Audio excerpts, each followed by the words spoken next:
모크리 TV. 예, 여러분 안녕하십니까. 모크리 TV 각기단입니다. 지난번에 소나타 센슈어스를 잠깐 빌려갖고 간략한 리뷰를 진행을 했었는데, 많은 분들이 이제 주행에 대한 리뷰가 좀 부족한 것 같다고 해서 이번에는 좀 장거리로 장거리를 주행을 해보면서 이제 좀 리뷰를 해볼 건데요. 여러분들이 지난 영상에 댓글을 또 많이 달아주셨는데 연비에 대한 관심을 되게 보여주셨어요. 그래서 이번에는 구미까지 이동을 하면서 아예 풀투풀 연비 체크 방식을 채택을 해서 실주행 연비를 한번 체크해 보도록 하겠습니다. 가면서 이제 아반떼컵 초대 챔프이신 김동규 씨가 운전을 해서 이 소나타 센슈어스의 여러 가지 측면을 한번 리뷰를 해볼 거고요. 잠실에서 경북 구미까지 운전을 해주실 김동규 씨를 한번 모셔보도록 하겠습니다. 나와주세요. 오, 잘생겼다.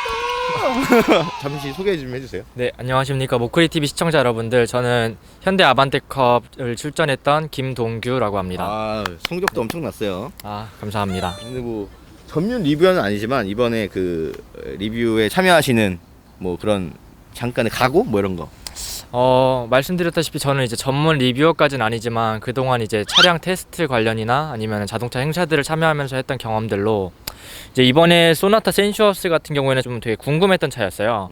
그래서 이번에 한번 직접 구미까지 운전해보면서 어떤 차인지 한번 좀 분석해보도록 하겠습니다. 아, 예. 뭐 또 모터스포츠에도 참여하고 있고 테스트에 참여한 경험도 있고 그런 경험들을 통해서 리뷰를 해주신다는데, 일단은 운전을 해주시고 네. 저희가 풀투풀 연비 체크를 해야 되니까 먼저 주유소 가서 찰랑찰랑 할 때까지 기름을 넣고 출발을 하도록 하겠습니다. 그럼 출발하시죠. 네.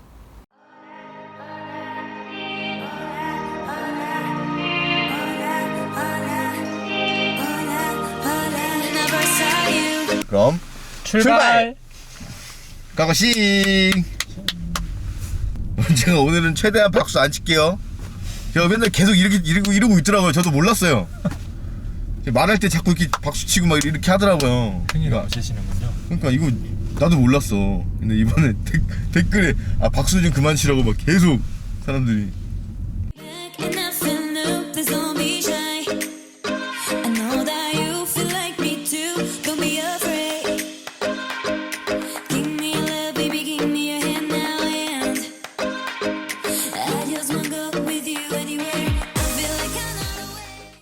자, 지금 저희는 기름을 가득 채우고 석촌호수에서 경북 구미의 한 주유소로 출발을 하겠습니다.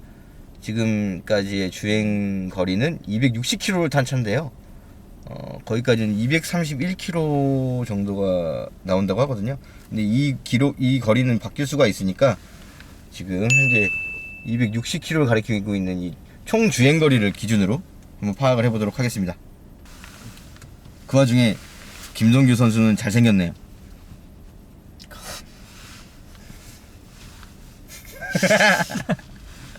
자, 여러분, 이거는 제가 하나 감안을 하셔야 되는 게, 저희가 뭐 하이브리드나 아니면 뭐 그런 연비 주행에 적합한 차량을 주행하는 게 아니라 센슈어스의 실연비를 체크하는 거기 때문에 가면서 진짜로 뭐 고속 주행도 할 거고요. 이런저런 테스트도 해가면서 진행을 할 거라 그걸 다 실제 주행에 거의 가까운 그런 주행에 대한 연비라는 거 한번 감안해 주시고 봐주셨으면 좋겠습니다. 자, 이제 고속도로로 진입을 한번 해보도록 하겠습니다.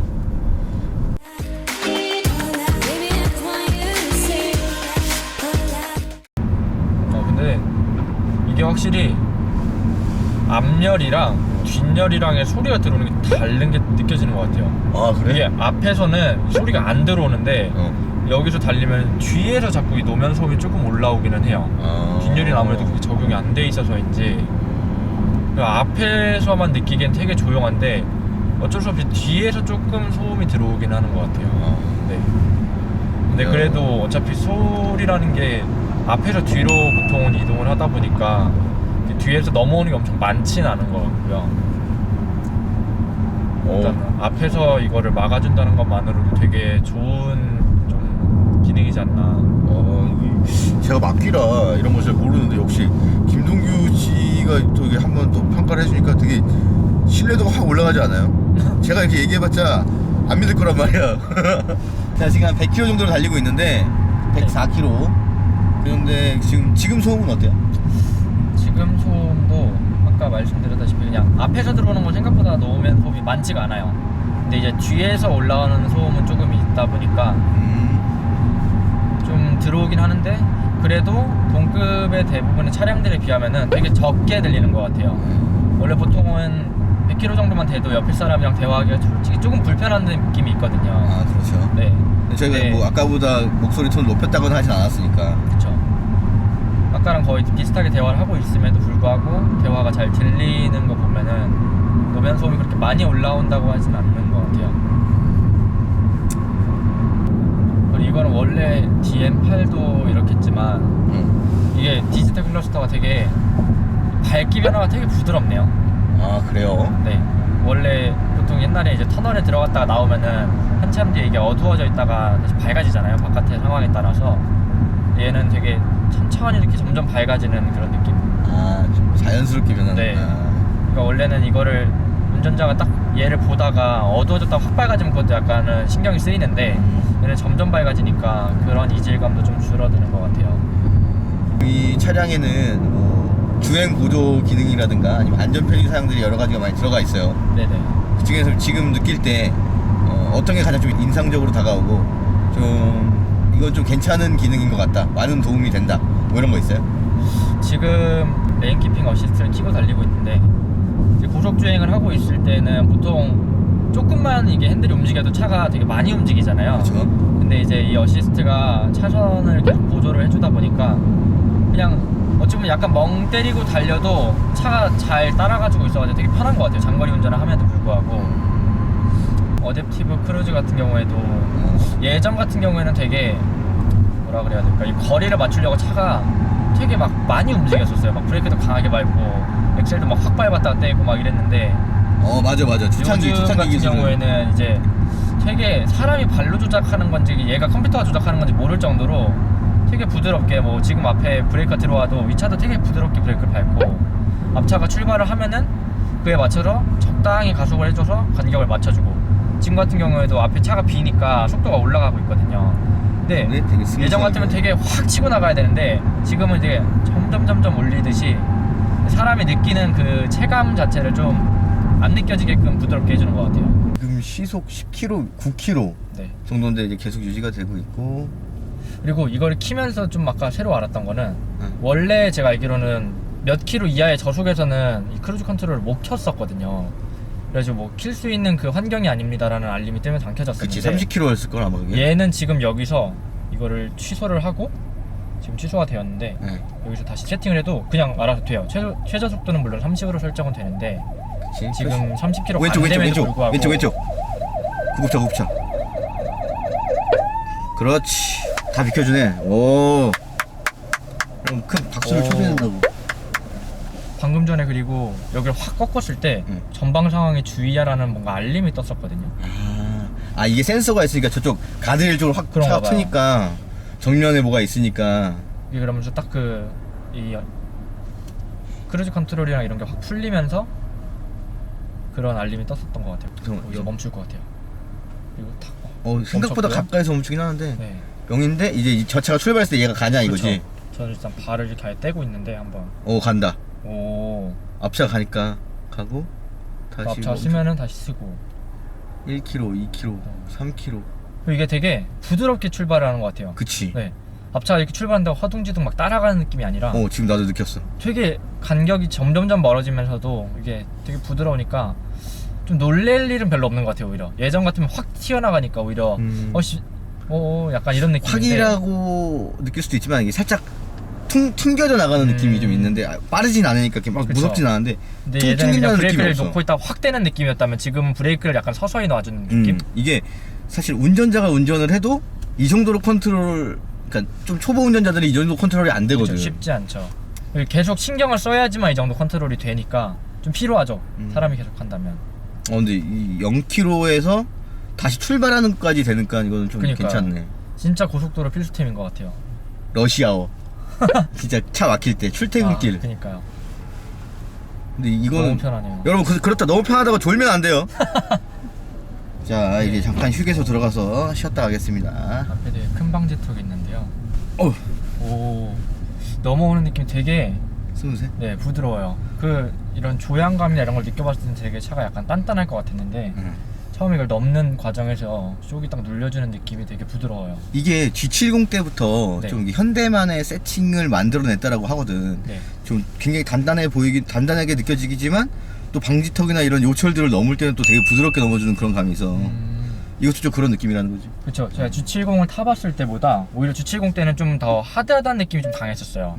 그래가지고 솔직히 뭐 동네에 그냥 좀 요철이 많은 길을 다니거나 방지턱을 다닐 때는 조금 좀 불편한 느낌이 있다 할 정도로 약간은 단단한 편이었는데 얘 같은 경우에는 이제 코너 반응성이나 이런 것들이 많이 좋아졌음에도 불구하고 이제 이런 거 넘는 승차감이라든지 이런 부분은 되게 부드러워진 것 같아가지고 세팅이 점점 더 완성도가 높아지고 있지 않나.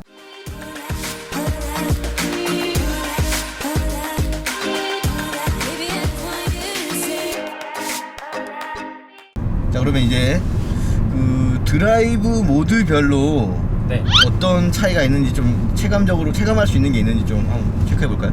일단 지금은 컴포트 모드로 주행 중인데요. 예. 이제 컴포트 모드 같은 경우에는 가장 일상적으로들 사용하라고 좀 효율적으로 만들어둔 모드인 것 같아요. 그래서 엑셀 반응 같은 경우에도 되게 조금 밟았을 때도 어느 정도 반응이 올 정도로 생각보다 되게 섬세하고 민감한 편인 것 같아요. 그래가지고 그냥 평소에도 다니실 때는 이렇게 다니면은 뭐 가속이 확 필요할 때라든지 아니면 좀 그냥 부드럽게 운전하고 싶으실 때도 문제 없으실 것 같고. 자, 컴포트 모드 한번 알아봤고요. 자 이제 에코 모드로 변경을 해보면은 에코. 아까 이제 컴포트 모드 같은 경우에는 조금만 밟아도 이제 어느 정도 차가 반응을 해줬는데 얘 같은 경우에는 엑셀을 어느 정도 밟을 때까지는 차가 거의 속도를 그냥 유지해주는 정도밖에 안 되는 것 같아요. 좀 이제 엑셀 조작을 조금은 이제 급하게 하시거나 뭔가 나는 섬세하게 운전하기가 귀찮다 이런 분들도 연비를 챙길 수가 있잖아요. 이제 그럴 때는 이제 에코 모드로 놓고 주행을 하시면은 뭐 그냥 편안하게 주행을 해도 연비가 어느 정도는 나올 것 같아요. 이게 차량 자체에서 엑셀을 좀 부드럽게 컨트롤할 수 있게 해주니까.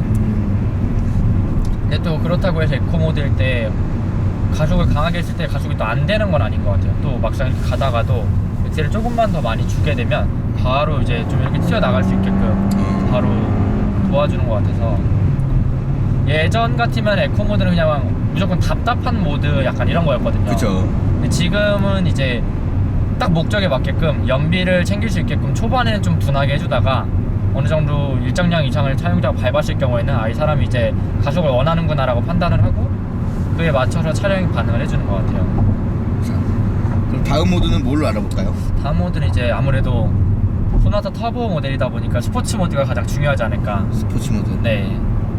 자, 스포츠 모드입니다. 스포츠 모드로 바꾸게 되면 일단은 여기 클러스터. 일단 속도의 글씨체부터가 좀 달라지고 좀 이렇게 강렬하게 빨간색으로 이제 클러스터가 다 바뀌게 되세요.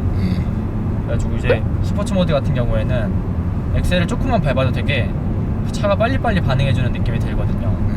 그래서 이거를 밟았을 때 킥다운도 좀 더 빨리 반응을 해주고 아직 풀로 밟지도 않았는데 불구하고 바로 기어를 내려주고 여기서 좀 더 밟아주면 확 치고 나가는 중고속에서 달리다가도 확 밟아주면은 바로 터빈이 돌아주면서 치고 나갈 수 있게끔. 원래 그냥 노멀 가솔린 모델은 이 정도 속도까지 올라가기가 되게 힘들었던 것 같거든요. 출력이 아무래도 좀 낮다 보니까. 그렇죠. 근데 얘 같은 경우에는 이제 터빈이 같이 돌아주니까 되게 가속감이 부족하지 않은 것 같아요. 150까지도 되게 부족하지 않게 치고 나가지고 뭐 솔직히 국내 도로 상황에 맞춰서는 그 이상의 속도는 별로 의미가 없는 것 같거든요. 제가 느끼기에는. 그쵸 사실. 솔직히 150km라는 속도도 이제 규정 속도에는 맞지 않는 거고 물론 근데 이제 사용자들은 가속감이나 이런 것들을 원하시니까 밟아줄 때는 되게 부족함 없이 딱 치고 나가주는 것 같아서 좋네요. 하지만 저희가 여기까지 오면서 150을 밟은 적은 없잖아요. 그렇죠. 이제 저도 처음 밟아봐서 처음 느껴봤어요. 아니요 지금도 안 밟은 것 같아요. 안 밟은 것 같아요. 스포츠 모드로 놨을 때 패들 시프트 조작은 좀 어떤가요? 스포츠 모드로 놨을 때 다운시프팅 같은 경우는 생각보다 반응이 좀 빨리 나오는 것 같아요. 지금 제가 7단으로 주행을 하고 있다가 6단으로 낮춘 상태거든요. 여기서 한 번 더 낮추면은 생각보다 바로 반응이 와요. 스포츠 모드에서는 좀 빨리 오네. 네. 아까 전에 컴포트 모드로 이걸 해봤을 때는 생각보다 좀 반응이 신규 늦게 온 것 들어가야 같았는데 스포츠 모드는 생각보다 되게 괜찮은 것 같아요. 그냥 일반 차량에서는 이 정도 변속감이면 느리지 않다라는 느낌이 들 정도로. 변속 속도도 그쵸. 괜찮다. 스포츠 모드에서는. 특히나 일단은 8단 변속기인데도 불구하고 올라갈 때 업시프트가 느낌이 거의 안 될 정도로 너무 부드럽더라고요. 자, 지금 뭐 컴포트 모드랑 에코 모드랑 스포츠 모드를 알아봤는데 일단 스마트 모드가 있어요. 스마트 모드 같은 경우에는 운전자의 운전 성향에 따라서 얘네가 기록 데이터를 계속 축적을 해서 그에 맞게 자기가 그 자동으로 세팅을 하는 모드니까 여기서 굳이 설명할 필요 없을 것 같고요. 이제 커스텀 모드를 설명을 드려야 되는데 동규 씨가 한번 해주세요. 그래서 이제 커스텀 모드 같은 경우에는 예, 제가 여기 첫 이제 제가 할게요. 내비게이션 화면에서 환경 설정에 들어가시면은 차량 메뉴가 있으세요. 예, 셋업에 그렇죠. 차량 메뉴, 차량 메뉴를 들어가게 되시면 이제 세 번째 줄에 드라이브 모드. 드라이브 모드, 여기 이제 커스텀 모드를 설정하는 게 있으세요. 커스텀 모드 설정. 그럼 여기서 이제 크게 뭐 파워트레인이랑 스티어링의 모드를 설정할 수 있으신데 뭐 파워트레인을 스포츠 모드로 놓고 나는 좀 다이나믹하게 즐기고는 싶은데 스포츠 모드는 핸들이 좀 무거워져서 싫다 뭐 이런 분들 같은 경우에는 파워트레인은 스포츠 모드로 두시고 스포츠로 놓고 스티어링은 컴포트로 두시면은 네, 컴포트로. 뭐 엑셀 반응 같은 경우에는 되게 다이나믹하고 변속감도 좋은데 핸들은 살짝 더 가볍게 즐길 수가 있으세요. 근데 나는 솔직히 뭐 연비는 좀 챙기고 싶은데 그냥 난 조향감 자체가 좀 묵직한 걸 되게 좋아한다. 뭐 다른 뭐 외제차나 이런 차들은 좀 묵직했던 것 같다 이런 생각이 드시는 분들은 네. 파워트레인은 그냥 에코로 두시고 스티어링을 스티어링을 스포츠로 두면은 이제 핸들은 조금 묵직해지죠 더. 그러면 아무래도 에코로. 그렇죠. 이 차량의 핸들 반응성 자체를 더 잘 느낄 수가 있겠죠. 이제 이 차 같은 경우에는 그냥 가솔린 2.0 DM8과 다르게 MDPS가 RMDPS가 적용이 되었더라고요. 그렇죠. 레코동이 그래서 이제 있어요. 그 이전에는 그냥 DNA8을 탔을 때는 그냥 약간 살짝은 노는 느낌이 들었었어요. 약간 뒤뚱뒤뚱한다는 느낌이 있었는데 얘 같은 경우에는 그 때문에 이제 되게 민감하게 반응을 해요. 조금만 움직여도 이게 확확 딱 가는 느낌 이런 식으로. 그런데다가 이제 스티어링 모드를 스포츠로 두게 되면은 더 그거를 사용자가 컨트롤하기가 좀 더 좋아지는 것 같아요. 핸들이 너무 가벼울 경우에는 사람이 차량의 필링을 느끼기가 힘들어가지고 좀 이질감이 있을 수 있고 너무 무거울 경우에는 사람이 힘이 들어가지고 또 조작하기가 힘든데 얘는 제가 그냥 주관적인 느낌으로는 벨루스터 N을 탔을 때 그 핸들감과 비슷할 정도로 되게 묵직하면서도 느낌이 잘 오는 것 같아요. 네. RMDPS는 좀 합격점을 주시는 거죠. 그쵸. 되게 만족스러운 것 같아요. 근데 지금 저희가 거의 150km를 넘게 왔는데도 불구하고 아직도 주행 가는 거리가 623km가 넘게 남았어요. 그렇죠. 그만큼 기름을 안 썼다는 거네요. 그러니까요. 지금 평균 연비가 16을 가리키고 있고 저희가 260에서 출발했나요? 네. 그러면은 벌써 지금 180km. 그렇죠. 180을 왔는데 아까 600대였어요. 그 주행 가는 거리가. 근데 아직도 623입니다. 기름 게이지는 아직 하나도 줄지도 않았고요. 네. 자, 그러면 고속 시에 차선 변경할 때 밸런스나 안정성 좀 보겠습니다. 살짝 커브도 있고요. 고속 주행 때에는 이 스포츠 모드 같은 경우에는 핸들이 더 묵직해져 있다 보니까 고속 주행 때는 좀 더 묵직해지는 느낌이 들어요, 확실히. 그래가지고 뭔가 속도가 올라갈수록 네 고속에서 이제 핸들이 좀 가볍거나 좀 그럴 경우에는 이제 너무 이게 휘청휘청하니까 불안정한 느낌이 드는데 그렇죠. 얘가 이제 무게감을 좀 많이 주다 보니까 좀 더 섬세한 주행이 가능하다라는 느낌? 뭔가 이런 걸 줄 때도 좀 더 차와 일체감이 드는 것 같아요.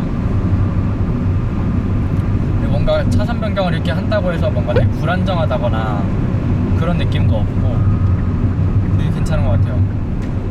이따가 저희가 또 톨게이트 빠져나갈 때 그 선회 구간 한번 보면서 지나가면서 코너링 체크해 볼 건데 방금도 고속으로 밟으면서 살짝 구분기를 지나왔어요. 네. 거기서 좀 어땠어요? 거기서도 이게 코너를 도는 느낌이 안 느껴질 정도로 되게 차가 잘 받쳐주고 있어요. 생각보다 롤링 같은 것들이 되게 잘 억제되고 있어서 뭔가 이런 고속에서도 좀 예전에 이렇게 아예 좀 이렇게 왔다 갔다 눕는 느낌이었거든요. 차들이. 아, 그렇죠. 네.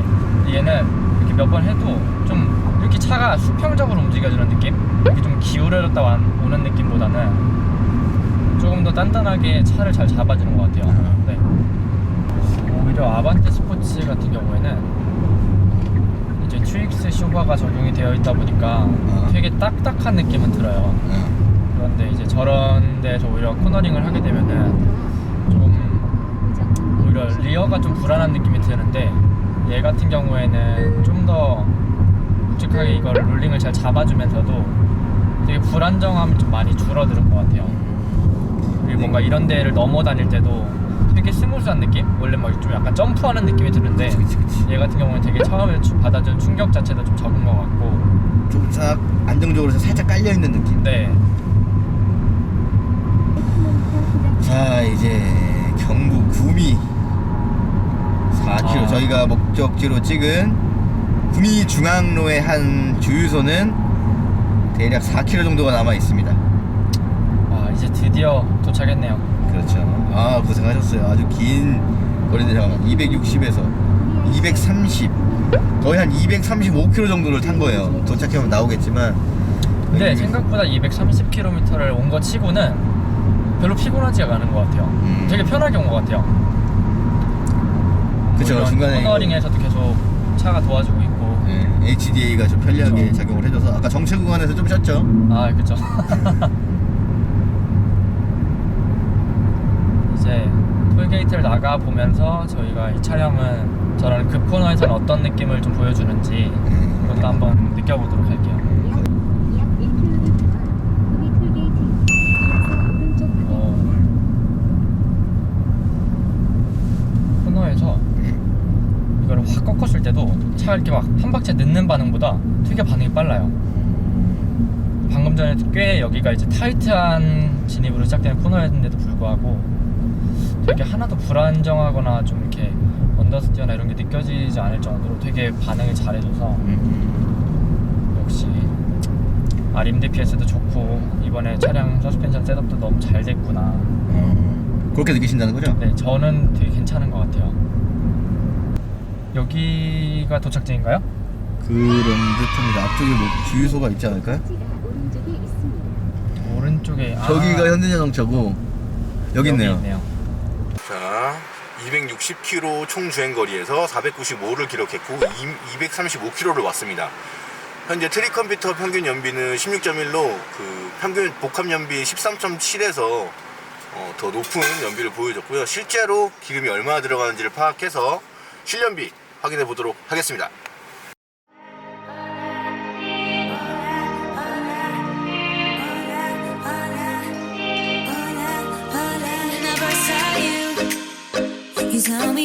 그래서 기름을 넣었는데요. 15리터 정도가 들어갔고요. 기름값은 이제 22,300원 정도 더 들어갔네요.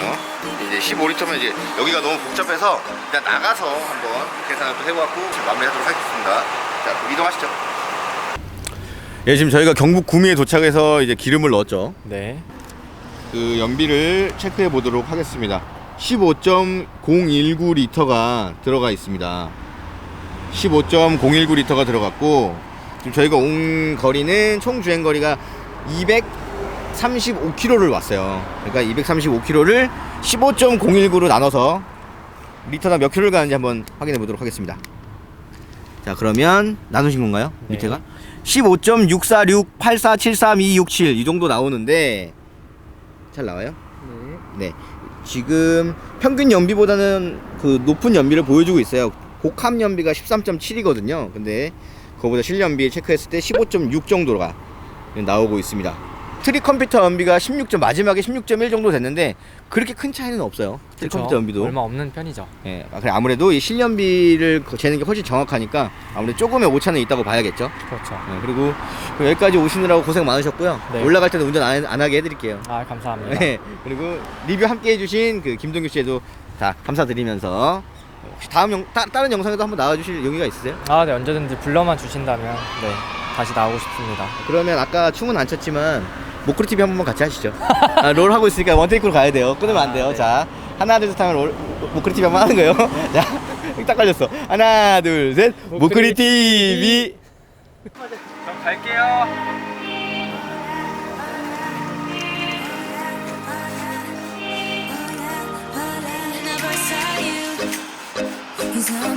우리 TV